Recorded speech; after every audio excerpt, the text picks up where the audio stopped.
Okay, Gilberto, welcome. Thank you very much for talking to me, an Arsenal legend, ahead of Arsenal's biggest game of the season, every season, Arsenal versus Tottenham. Can you describe to me, as someone who's played in this game countless times, just what did it used to mean to you as a player at Arsenal when the Tottenham game came around? What did that game mean to you? This is a very special game for every player who have an opportunity to play this game, because we know how important it is for the fans, for the club, when you play this type of game, the derby, the North London derby. Who else wants to be out of it? It must be crazy, and have to enjoy the opportunity. But on the field, you have to give everything. This is one aspect in this particular game you must have in mind. Must give you everything, because this is what the game demands from you. The game demands, power, strong mentality, and strength. Everything you can provide for this game, you have to be ready for it. And also the fans, to fulfill the expectations from them. This is when you win the game, what we expect them to be, very happy after the 90 minutes. Mm-hmm. What did you prefer? Did you prefer playing at home? Obviously, everyone likes playing at home, but did you used to enjoy going to White Hart Lane and playing in that atmosphere of having all the Tottenham fans there on your back? Did you used to thrive in that sort of atmosphere, or did you always prefer being at home like Arsenal will be this weekend? For me, it doesn't matter, because we train as a football player to play anywhere, home, away. Home, having most of the fans on your side is always fantastic. Mm-hmm. But honestly, it never bothers me to play away. And when I had to go there, when I was playing for Arsenal, honestly, I really enjoyed that hostile atmosphere. Going to the streets, people throw something in the window of the bus. Of course, it's not nice when people throw things in the bus, because we don't know exactly what they can throw. But you see that rivalry before the game start always freak me out, to prepare myself for the game. And then you start to warm up your mind and to understand exactly what that game means to everyone, for the fans, because they start the promotion of the game, speaking during the week. And then when we drive the bus around the stadium, that hostile atmosphere you feel in the streets. And but for me, it doesn't matter. But I always like that feeling when you have to play against the fans, when you go away. Do you remember? I remember speaking to Bakary Sagna last year about Arsenal Tottenham, and he told me in the run up to his first ever game against Tottenham, Pat Rice came up and grabbed him and said, "This is Tottenham this week. This means something," and really sort of told him exactly what it meant. Did something similar happen with you? Did a player tell you about it? Did Arsene Wenger or Pat Rice, did someone tell you about it before your first game to make sure you knew exactly what it meant? Oh, Partey was one type of person that always speak to the players about the importance of the game. And this particular game, he spoke to me a couple of times, and to other players, especially the players who were supposed to play their first London derby. It's important for when you arrive in the club, you understand the culture of the club, the culture of the football, the rivalry. Now, who is your main rival? And not only Pat, but Martin Keown and Sol Campbell, have Ray Paulo speaking about this game. Having these guys, these English guys in the dressing room was very important for me, and I think for all the foreign players, for us to understand what does that mean, for them, but also for the club. And we have to go in the same vibe. You have to understand. You have to go into that mentality. Otherwise, you go there, they smash you. They kick you out, and then you are off the game. This is more than a physical game, more than a tactical game. Is a mental game when you go to these derbs. And this weekend's a huge game for Arsenal, who, they started the season badly. They've started to get a little bit of momentum now. It's 3 wins in a row, 2 in the league. Last night's win in the League Cup. It feels like this is a really important game for Arsenal this weekend. I mean, it always is against Tottenham, but extra in terms of what it could mean to the start of their season. I mean, how do you see it going? Looking ahead to Sunday, what can you see happening in this one? Understanding that this is a very important game for the club, for the players and fans. And I believe it's important for the players and Arteta to keep the momentum where they are, continue to win the games. And win a derby, like this, is always important to leave the confidence of the players because they start the season not so good. It starts the pressure again. The manager on the players is quite tough, to have a start like Arsenal have this season. But they are recovering step by step, and this kind of game that can give you a boost to go further. I don't know how far they can go if they win this game, but it's important to win this big match because this mostly is what can decide where you are going to finish in the end of the season.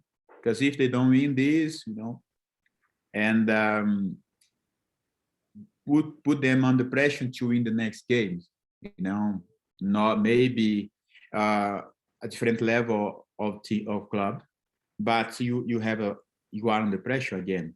I believe that this is a kind of game everyone have to be motivated to go there and deliver what their best, to give everything to win this game. Let's see. I'm positive that they can keep the good momentum. Thomas Partey played again last night, which is a bit of a surprise because it was a League Cup, but I think it was to try and get his fitness levels up, his match fitness ahead of Sunday. As someone who knows about playing in that position, that central midfield position for Arsenal, just how important a player do you think Thomas Partey is to this Arsenal team and could be over the next 1, 2, 3 seasons? He's a good player. Everyone knows, how important he can be for the team, and especially in these games. But also having this caliber of player is always good for the team, for the players, because they trust him and they see him as one of the main players, especially in that position. Is where many things are decided. And I hope that is going to be 100% fit, to play 90 minutes, 95 minutes, how much necessary to be, and help the team. This is what we expect from the big players. In this kind of game, they increase the level of their quality, to push the others, be the leader, be somebody who makes a difference on the field. This is what we expect from a player like Partey. Many people believe Thomas is Arsenal's most important player, and that when he's not in the team, there's just a huge void there. I mean, is that something you agree with? Do you look at him now as, arguably the team's most important player? Obviously, he's an important player. As Arsenal have some other important players, but considering his position, it's like a comparison between myself, a little bit. Because, in this position, sometimes you do things that are unknown for some people, you like a kind of that job where you have to run for the others. But consider his background, where he came from. He came from Atletico Madrid, he was doing so well and people knew him before. Arrive at Arsenal, the expectation is so high on this type of player. And this is what we expect from him. He came with this background, and everyone expect him to be at his top most of the time. And that's why people consider him one of the best. players, in this squad. Yeah, I mean, fingers crossed he can stay fit, because injuries have obviously disrupted his start at Arsenal. And it's constantly stated that basically since yourself and Patrick left, which feels like a long time ago now, that you haven't been replaced, and it's very hard to replace two players like yourself, Patrick Vieira, and you, a World Cup winner. But do you kind of look at Thomas as the closest Arsenal have come to having a midfielder of that type in the centre of the pitch since the days of you and Patrick at the club? Obviously, he got quality, but it's hard to make a comparison because he has this type of game, and me and Patrick have the way we played, and the partnership between us works fantastic, And sometimes for your game, for you to play well, sometimes you need somebody on your side at the same level, sometimes above you, to raise your game. But on that time, in our case, not only me and Patrick, we have players around us that give us the support for us to increase the level of our games. Yeah, this was the difference, but obviously in these games, demands from everyone. Partey is an important player, he has the possibility to grow up even more, but it's important that the players come with him, improve their levels, improve the way they play, and build up the strong mentality, the winning mentality. You have to go to the game every time to win the game. You have to go there because you want to succeed. And, for him as an individual to raise up his level and of his game, it's important the others come together and give him the support, because I'm sure the way he plays, he's going to give everything to support them and to be in the right position most time of the game. Mm-hmm. I mean, fans are constantly told at the moment to trust the process, believe in the project that Mikel and Edu and the club are sort of going down at the moment. I mean, the way you look at it now and seeing where Arsenal are in the 2 years since Mikel's arrived, I mean, do you trust the process? Do you look at it now and think Arsenal, could be on the right track? It's the only time will tell us, as they are in the club, the club have their plans, Mikel and Edu, the way, they discuss on a daily basis. I cannot, say 100%, but I believe they in their ideas, they have to trust them. Otherwise, does not make sense. They keep with them and they do what they do. I'm sure they believe in their plans, in the way they try. I believe also the club trusts them to deliver a good service, a good job in the way they thinking. And but just the time will tell us. Sometimes when people have a lot of expectation, especially nowadays, because everyone is a sports journalist in the media. Every fan have a voice when they go to social media. It puts them under pressure because everyone is talking about football every time, every 24 hours a day. And when they don't win the game, they are the worst. If they win, they are the best. Mm-hmm. Sometimes there's no balance between what people talk about football. But let's see. I'm confident that they got their plan. They made a structure around what they thinking, and let's be positive. I think this is what I think. I hope that in the meantime, the results of their ideas, a positive result will come. Yeah, I mean, ultimately, that's what they'll be judged on, isn't it? Is results, especially this season. I mean, just focusing a little bit on Mikel now. I mean, you've worked under a lot of managers. Obviously, you've never worked under Mikel, but do you see Mikel and listen to him and hear him and see what he's trying to do and, think, he could be the right man to take this club forward over the next few years? Or do you have doubts over him in the long term?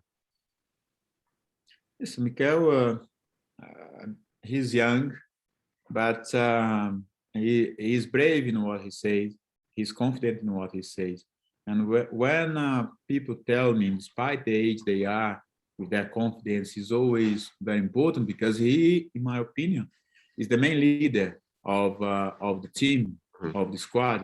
Start from him, because if he doesn't trust what he thinks, it does not give the confidence to the players. And I'm sure the way he speaks, the way he delivers his message is because he knows what he's doing, because he trusts in what he thinks. And let's see. Once again, we have to wait and see. A club like Arsenal, especially after 20 years of Arsenal, for everyone would be a hard. Yeah. For everyone.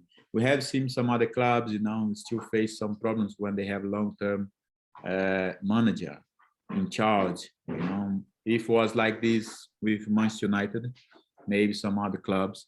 And we have seen big managers, over their careers in the last few years, facing some problems in the clubs they are, and then they have been replaced for somebody else, But also, no, I think it's not the type of club who changes manager every season. Otherwise, it would be, I think, a little bit against of the culture of the club. But let's see. I hope that in the near future we can speak again and be happy, enjoy. In a few months' time, a good result. Just time will tell us. Yeah, I mean, one person who's going to be absolutely key to that is Edu, a former teammate of yours, national team and for Arsenal. I mean, did you always look at Edu and think, this is something he could do when he was older, after he'd finished career? Did you kind of tell he had the mentality or the just the mindset of moving into a sort of technical director role? I saw that when we met, a couple of years later. The way he speaks, the way he thinks about football, the type of books he read by the time, once I remember I told him, you got the personality at some point. You come back to football and be like on administrative parts of football, in some capacity. Mm-hmm. Let's think about it in the future. Because the way I always see him on his attitude. I'm glad that after finish football, he came back to the game. He stays in the game in this capacity, and I hope that he be successful at Arsenal as he was here in Brazil with Corinthians and national team as well. Yeah, it's a huge job. I mean, he's got a big job on his hands, hasn't he? Yeah, no, it's a massive job. It's massive to everyone, and because he plays for the club, it becomes even harder because sometimes people see him, look back what he did as a player, expect the same success in this position, and but I hope that will come. Yeah. What have you made of Arsenal's transfer strategy this summer? They've spent more than any other team in the Premier League. It's been more about sort of building the squad rather than just spending it on one or two big players, isn't it? It feels like there's a clear strategy. They're all 21 to 23 years old. The money's being spread around on 6 players. I mean, what have you made of it? Is it something that you agree with, or would you have rather have seen them go out and spend 100 million on one player? Sometimes I think the hard thing nowadays is to find what's the right balance to spend to reinforce your squad, because you can maybe bring maybe the best player in the world, spend a lot of money, but what about the other positions? Mm-hmm. You have to look not only for the right moments, but for the future. If we look back, in our times with Arsene always, the way he recruit players, he always recruit younger players, because on that time he got like a squad that give him this opportunity to bring some young, because he got a foundation, and step by step put these players in, and then you could replace them. With Arsenal, they are since Arsenal in the last years of Arsenal, You know, I think the competition was even harder to recruit the best players with the other clubs. Other clubs spend a lot of money, and what I see now is that they are like recruiting some players for the future as well, not only for the right moment, as they need the result, of course, but I think in medium to long term, especially in the medium term. Of course, it's important to worry about what we need to do now and to keep going and get the best results. But think also for the midterm. Mhm. But once again, there's no guarantee. Even though if they change their policy, okay, I'll bring like 2, 3 top 4 players. We what cost would give me? What guarantee of the result? We never know. No.